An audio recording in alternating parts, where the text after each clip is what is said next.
आज के एपिसोड में हम देखते हैं कि झनक ऋषि को अपने गांव की सैर करा रही होती है। वह बड़े उत्साह से ऋषि को गांव के हर कोने से परिचित करवा रही होती है और कहती है कि आपको यहाँ बहुत मजा आएगा। ऋषि गांव की खूबसूरती देखकर हैरान हो जाता है और कहता है कि वाकई ये जगह बहुत सुंदर है। तभी झनक कहती है कि हमारा गांव तो अच्छा है, लेकिन हमें भी कोलकाता घूमने जाना है। ऋषि मुस्कुराकर कहता है, Kolkata the city of Joy. इस पर झनक हंसते हुए कहती है कि हाँ, हमें इतना अंग्रेजी भी आता है, मतलब खुशियों का शहर। लेकिन वो चिंता जाहिर करती है कि वहाँ हम किसी को जानते नहीं, तो जाएंगे कैसे।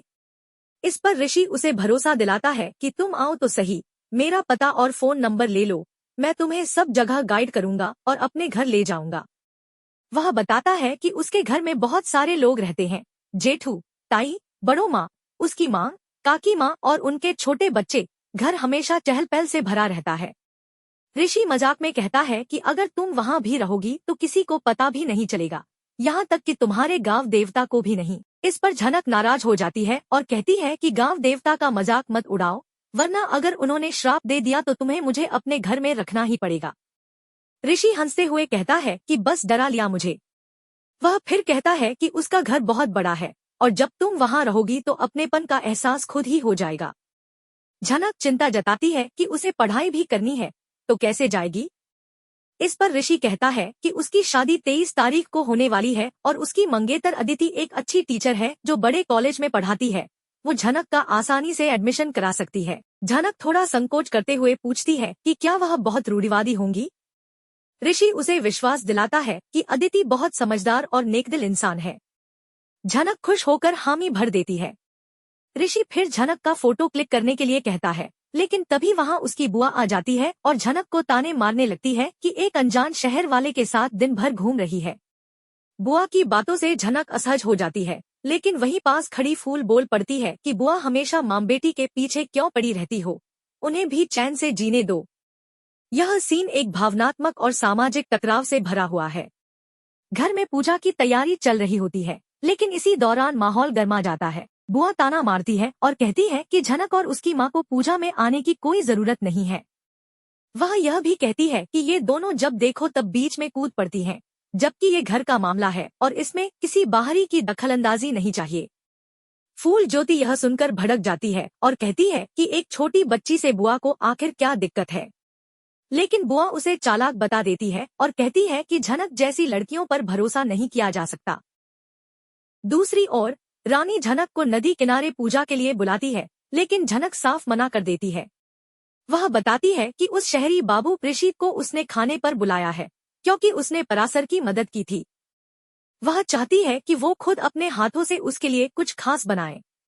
रानी उसे समझाती है कि अभी बहुत समय है, वो पूजा से लौटकर खाना बना सकती है, लेकिन झनक फिर भी मना कर देती है और कहती है कि उसे अब इन बातों में मन नहीं लगता। रानी चिंतित होकर पूछती है कि वह कब से खुद को इस तरह बंद किए बैठी है, तो झनक अपनी टूटी हुई उम्मीदों की बात करती है, खासकर उस इंसान की जो कभी शादी का वादा करके आया था लेकिन वादा निभाया नहीं। आखिर में झनक ऋषि को गांव के एक पारंपरिक समारोह में ले आती है जहां पग फेरे की रस्म होनी है। वहीं झनक की मां भी ऋषि से हालचाल पूछती है और उसे खाने पर आने का न्योता देती है। बुआ दूर से यह सब देख रही होती है और मन में जलन और शक से भरी होती है। उसे लगता है कि झनक और उसकी माँ जानबूझकर ऋषि को फंसा रही हैं। लेकिन ऋषि विनम्रता से कहता है कि वह सादा भोजन भी बड़े प्रेम से खा लेगा। झनक मुस्कुराकर कहती है कि उसके लिए कुछ अच्छा बनाना मेहनत नहीं, बल्कि खुशी की बात है।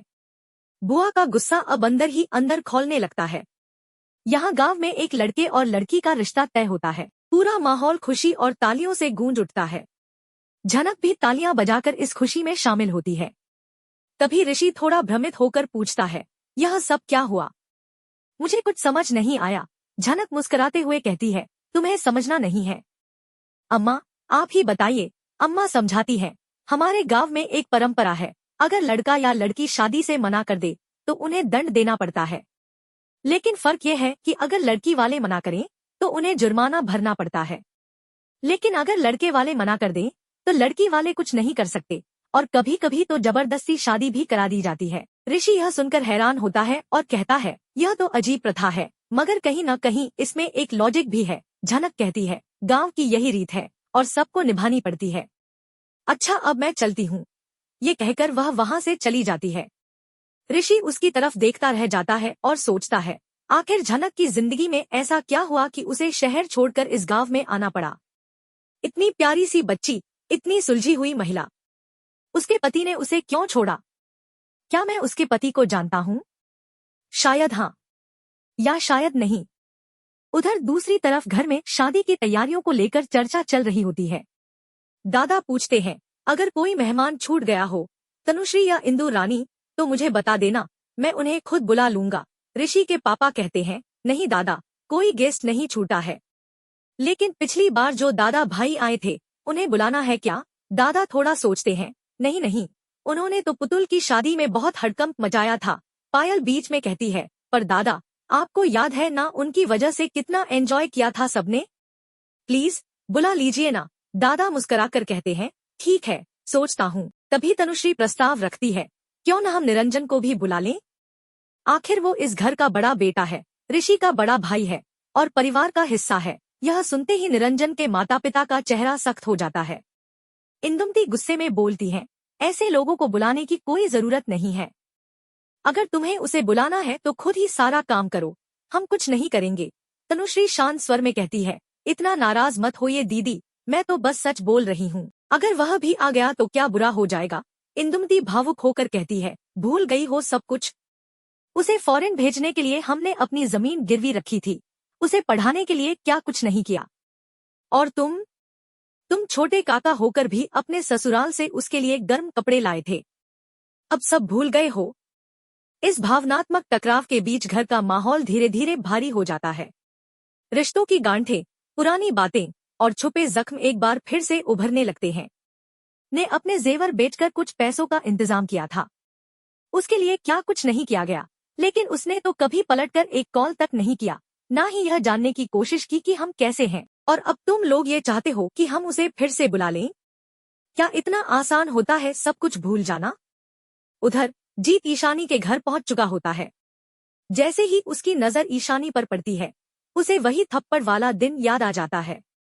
ईशानी उसे देखकर घबरा जाती है और सोचती है कि उसका अतीत अब भी उसका पीछा क्यों नहीं छोड़ता।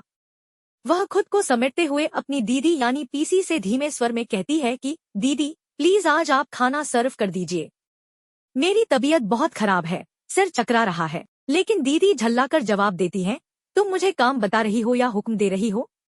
आज तक मेरा भाई मुझसे काम के लिए नहीं बोला और तुम मुझसे काम करवाना चाहती हो? ईशानी सफाई देती है कि उसने खाना बना दिया है, बस सर्व करने को कहा है क्योंकि तबीयत सच में खराब है। लेकिन दीदी गुस्से में कहती है कि बहू हो, ये सब तुम्हारा ही काम है और मैं इस उम्र में यह सब नहीं करूंगी। फिर वह चली जाती है।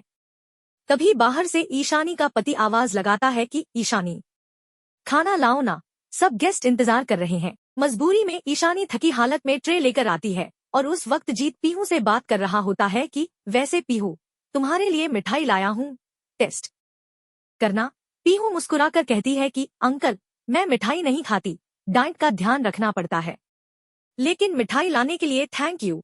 जीत हंसते हुए कहता है, कोई बात नहीं, किसी दिन साथ बैठकर खाना खाएंगे तो सब जान लेंगे कि किसे क्या पसंद है। आपको कोई ऐतराज तो नहीं है, है ना भाई साहब? ईशानी का पति कहता है कि बिल्कुल नहीं, वो भी आपकी अपनी बच्ची जैसी है। जीत मुस्कुराकर कहता है कि घर में सब ठीक है ना? अब तो मुझे लगता है यश की शादी भी कर देनी चाहिए। तभी ईशानी खाना लेकर आती है और जीत ध्यान से उसे देखने लगता है, फिर बोलता है, भाभी जी, ऐसा लग रहा है जैसे मैंने आपको कहीं देखा है, किसी गांव वाम में आप कहीं जाती थी क्या? ईशानी थोड़ा घबरा जाती है लेकिन कुछ नहीं कहती। तभी उसका पति जल्दी से कहता है कि नहीं नहीं, आप गलत समझ रहे हैं, ये कभी गांव नहीं गई। जीत कुछ देर चुप रहता है, लेकिन उसकी नजरें अब भी ईशानी पर टिकी होती हैं, जैसे कोई भूली हुई पहचान उसकी यादों में धीरे धीरे लौट रही हो। जीत कहता है, जाना नहीं, वह तो यहीं की रही हुई है। फिर वह आगे जोड़ता है, मुझे ऐसा लग रहा है कि सिमलनी के आसपास कोई गांव था, वहां मैंने आपको देखा था, क्योंकि वह भी मेरा गांव है और एक बार मेले में मैंने आपको देखा था। मुझे अच्छे से याद नहीं है, लेकिन उस मेले की बात है। आपको कुछ याद है या नहीं? ईशानी थोड़ी घबराते हुए जवाब देती है, नहीं नहीं, मुझे कुछ याद नहीं है। हाँ, मैं एक बार गई हूँ शायद, लेकिन कुछ याद नहीं आ रहा। जीत फिर कहता है, हाँ, हो सकता है आपकी याददाश्त कमजोर हो, लेकिन मुझे याद है जब आप लोग गांव आए थे, बहुत सारे लोग थे उस मेले में। बहुत ही मशहूर मेला होता है वो। यह सुनकर ईशानी के पति चौंकते हैं और कहते हैं, तुम्हारा भी गांव है? और सानी, तू किस गांव में गई थी? कभी बताया नहीं। तभी उसकी ननद बोलती है, नहीं नहीं, ये लोग तो यहीं रहते थे। इसकी माँ भी पास में ही रहती है। बहन की शादी हो गई, भाई अब्रॉड रहता है, इसलिए अब इसका मायका हम अब्रॉड ही बोलते हैं। माँ थोड़ी दूरी पर बसी हुई है और इसके पापा का देहांत हो गया। ये सब सुनकर जीत को कुछ सुकून मिलता है और वह बताता है, वैसे उस मेले में एक बहुत बड़ा हादसा हुआ था। ईशानी के पति पूछते हैं, कौन सा हादसा? जीत बताता है, एक लड़की थी जो एक लड़के को जबरदस्ती अपने प्यार के चंगुल में फंसा रही थी। उससे शादी करना चाहती थी, फिर उसे थप्पड़ मारकर पुलिस के हवाले करके खुद भाग गई। बाद में उस लड़के पर झूठा इल्जाम लगा, वह जेल चला गया। हालांकि अब बाहर है, लेकिन उस लड़की की पढ़ाई छूट गई। स्कूल कॉलेज सब खत्म हो गया उसका। फिर उसने शादी कर ली और अब खुशहाल फैमिली में है। लेकिन उस लड़के की सच्चाई उसने अभी तक अपने पति को नहीं बताई। जब वो जानेंगे तो शायद उसे खुद घर से निकाल देंगे। यह सब सुनकर ईशानी बिल्कुल शॉक में आ जाती है। तभी ईशानी के पति बोलते हैं, हाँ, वैसे ऐसा होना भी चाहिए। अगर ऐसा है तो उसके पति और ससुराल वाले एक धोखे में जी रहे हैं। यश की गर्लफ्रेंड अंकिता कहती है, हाँ, वो लड़की काफी चालाक थी। मुझे नहीं पता था गांव की लड़कियां इतनी भी चालाक होती हैं। जीत तुरंत सुधारता है, नहीं, वो गांव की नहीं थी, वो शहर की थी, लेकिन गांव घूमने आई थी और उसने गांव के एक लड़के की जिंदगी बर्बाद करने की कोशिश की। लेकिन उस लड़के ने समय पर समझदारी दिखाई और अब वो बहुत बड़ा बिजनेसमैन बन गया।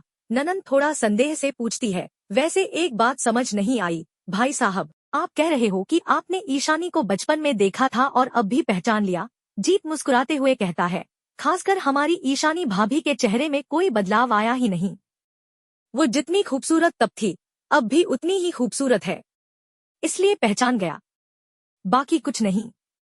भाभी जी का पापा का गांव भी था ना वो? शायद पूरा परिवार उसी मेले को देखने आया था। फिर बाद में इनका कुछ पता नहीं चला। इतने में ईशानी खाना सर्व करने आती है, लेकिन डरी हुई होती है और उसके हाथ से दाल गिर जाती है। यह देखकर ईशानी का पति चिल्लाता है, ईशानी, तुम्हारा ध्यान कहाँ है? मेहमानों को खाना तक ठीक से सर्व नहीं कर पा रही हो। तभी पीहू बीच में बोलती है, रहने दीजिए डैड, किसको कह रहे हैं आप? उसने कभी इतना बड़ा टेबल देखा ही नहीं होगा। यह सब तब शुरू होता है जब खाने की सर्विंग के दौरान थोड़ी गड़बड़ी हो जाती है। यश गुस्से में चिल्लाने लगता है कि यहाँ हमेशा इनको गड़बड़ करने की आदत है।